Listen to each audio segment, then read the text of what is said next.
Bien le bonjour à vous mesdames et messieurs, je suis Maxime Bizot, je suis le fondateur du site fiche-droit.com et je suis ravi de vous retrouver aujourd'hui pour une nouvelle vidéo dans laquelle on va parler de la possession d'état. La possession d'état qui est donc une notion importante du cours de droit de la famille. Alors il faut savoir que la filiation entre un parent et son enfant peut être établie de trois manières. D'abord par l'effet de la loi, donc ça c'est le cas où la filiation est établie de manière automatique, sans qu'il y ait rien besoin de faire. Par exemple, pour la mère, la filiation est établie par l'inscription de son nom dans l'acte de naissance de l'enfant. La filiation peut aussi être établie par reconnaissance, donc la reconnaissance c'est l'acte juridique par lequel une personne déclare son lien de filiation à l'égard d'un enfant. Et puis, troisième manière, la filiation peut être établie par la possession d'état. Et donc, c'est de ça dont on va parler dans cette vidéo. La possession d'état, c'est donc un des trois modes légaux d'établissement de la filiation. Et la possession d'état se définit comme le fait pour un enfant de se comporter comme l'enfant d'une personne et d'être considéré comme tel par cette personne, même si juridiquement ils ne sont pas liés par un lien de filiation. Donc concrètement, la personne n'est pas forcément le père de l'enfant, mais dans les faits, elle va se comporter comme telle. Et inversement, l'enfant va se comporter comme son enfant. Et cette situation de fait va permettre, sous certaines conditions que je vous détaillerai dans la suite de cette vidéo, de créer entre eux un lien de filiation, ce qui les rendra donc parents et enfants du point de vue du droit. Voilà donc ce qu'est la possession d'état. Et plus précisément, la possession d'état se définit par trois éléments constitutifs. Premier élément, c'est le traitement, ou tractatus en latin. Ça signifie quoi le traitement? Ça signifie que l'enfant est traité par le père supposé comme son enfant. Ça signifie que le père supposé élève l'enfant, le nourrit, lui achète des vêtements, etc., etc. Et inversement, l'enfant traite le père prétendu comme son père. Donc il le considère comme son père et il vit sous son autorité.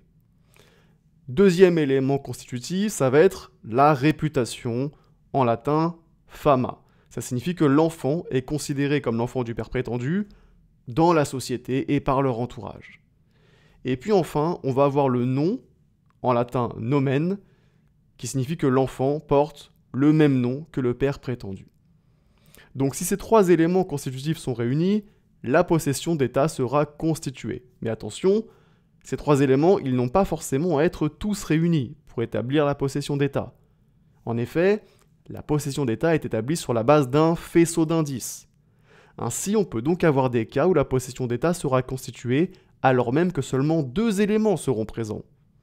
Et ces deux éléments suffiront à établir la possession d'état. Par exemple, on aura bien le tractatus et le fama, mais le nomen fera défaut, et dans certaines situations, ça pourra être suffisant pour établir la possession d'état. Voilà donc pour les éléments constitutifs de la possession d'état. Et il faut savoir qu'au-delà de ces éléments constitutifs, la possession d'état doit également avoir certains caractères. Et en particulier, la possession d'état doit être continue, paisible, publique et non équivoque. D'abord, continue, ça signifie que la possession d'état doit s'être déroulée sur une période suffisamment longue. En ce qui concerne le caractère paisible, ça signifie que la possession d'état ne doit pas être entachée de fraude ou de violence. Par exemple, dans le cas où le père prétendu aurait enlevé l'enfant à ses parents, la possession d'état ne sera pas considérée comme paisible. Public, ça signifie que la possession d'état doit être notoire, elle doit être connue de tous. Et puis enfin, non équivoque, ça signifie que la possession d'état ne peut être établie qu'avec une seule personne. Il ne peut pas y avoir deux possessions d'état contradictoires. Et donc, pour être constituée, la possession d'état devra présenter ces quatre caractères et devra également réunir les éléments constitutifs dont on a parlé précédemment. Et une fois qu'elle est constituée, cette possession d'état, elle va permettre d'établir la filiation, mais pour ça, elle devra être constatée, d'accord? Elle devra être constatée soit par un acte de notoriété, soit, deuxième possibilité, par un jugement. En ce qui concerne l'acte de notoriété, il s'agit d'un document qui est établi par un notaire à la demande du père supposé ou de l'enfant.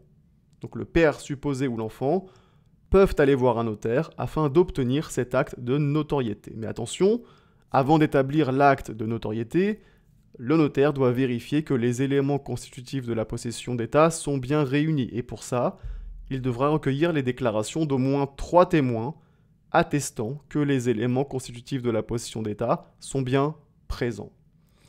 Et puis en cas de refus du notaire d'établir l'acte de notoriété, il est aussi possible, pour faire constater la possession d'État, d'engager une action en constatation de la possession d'État devant le tribunal judiciaire. Et le jugement rendu par le tribunal judiciaire permettra de constater la possession d'État et donc d'établir la filiation. Voilà, c'est tout pour cette vidéo. J'espère qu'elle vous a été utile. N'hésitez pas à me mettre un petit like. N'hésitez pas également à vous abonner à ma chaîne YouTube. Et sur ce, on se dit à très bientôt pour une prochaine vidéo.